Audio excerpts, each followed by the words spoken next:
আসসালামাইকুম লা ইলাহা ইল্লাল্লাহ মুহাম্মাদুর রাসূলুল্লাহ সাল্লাল্লাহু আলাইহি ওয়াসাল্লাম। বাংলাদেশের লেটেস্ট নিউজ। এখন আমি আছি কোথায় এটা আপনারা সবাই জানেন। কালকে দুপুরের পরেতে কি হয়েছে না হয়েছে বেশি কিছু বলতে পারতেছি না, 1 মিনিট সময় পাইছি।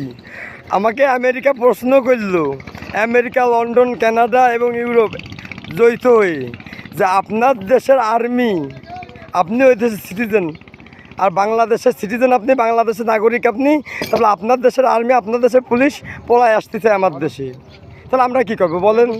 আপনার দেশের আর্মি আপনার মেরে ফেলতে চাই, আপনার দেশের সাংবাদিক আপনার মেরে ফেলতে চাই, তাহলে আমরা ইন্টারন্যাশনাল, আমরা তো আর আপনার দেশের লোক যদি আমাকে সহযোগিতা না করে, তাহলে তো আমরা ওই দেশে ঢুকতে পারতেছি না।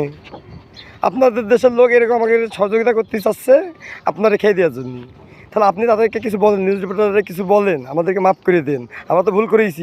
এই করছে আমেরিকান সিআইএ, ইন্ডিয়ান র আর ইসরায়েল মুসা।